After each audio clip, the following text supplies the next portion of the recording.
La pandémie, elle, progresse toujours et parmi les patients touchés par le virus, certains souffrent du Covid long, des symptômes persistants soignés depuis juillet à l'hôpital Sébastopol de Reims, une unité spéciale dans laquelle nous emmènent Marilyn Fournier et Paul-Antoine Boudet.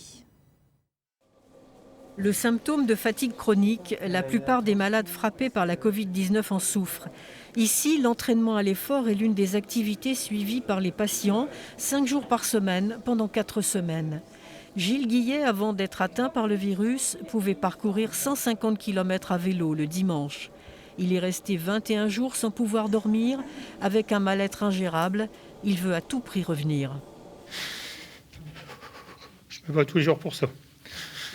Et je reviendrai. Au moment de la Covid, j'étais en pleine préparation pour le championnat de France UFOLEP dans ma catégorie. Donc quand ça vous tombe dessus, vous ne comprenez pas. Et là, mon but, c'est de revenir. C'est pour ça que je suis là aujourd'hui. C'est de reprendre notre boulot et de retrouver les collègues et de retravailler sereinement. La prise en charge des patients associe différents professionnels, attentifs notamment à la fragilité des personnes post-Covid. On sait que c'est des patients qu'il faut prendre doucement en charge. On ne va pas les rééduquer tout de suite. Il faut leur donner un peu de temps, sinon il y a une fatigue trop importante et on risque de les aggraver. Donc il faut un temps de récupération un petit peu naturel, physiologique, post-Covid, en général au moins 3 mois, avant de pouvoir faire un travail de rééducation pour pouvoir les améliorer, en tout cas dans leur capacité à l'effort. Presque 1 an et demi après la première vague, certains patients ressentent encore de la fatigue et l'on manque de recul pour savoir s'il y aura des séquelles. Je dors 12, 13, 14 heures par jour, plus les siestes. Donc c'est très difficile, quoi. On n'est pas habitué à ça. J'étais chef d'entreprise, alors, vous savez, les horaires, c'était plutôt matinaux.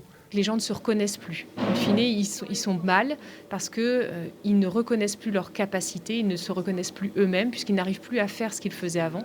Une fatigue chronique, un brouillard cérébral lié au stress, des douleurs, des problèmes de concentration, de déglutition, de sommeil. Les symptômes sont nombreux. Certains doivent suivre un training olfactif pour retrouver les odeurs. Vous allez prendre le pot et vous allez sentir l'odeur du café.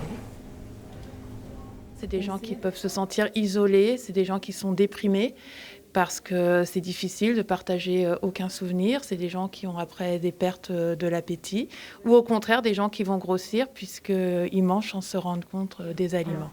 1, 2, 3, on souffle. Il faut aussi effectuer un travail de mécanique ventilatoire pour comprendre la respiration, une activité réalisée en groupe. Parfois, des prises en charge individuelles sont nécessaires, mais pour tous, il faut après 1 mois mettre en place un suivi au long cours. La récupération peut prendre du temps. Ça nous remet un petit peu sur pied et ça nous donne le goût à la vie, quoi. À l'hôpital Sébastopol, il faut attendre 2 mois pour intégrer le programme de réadaptation.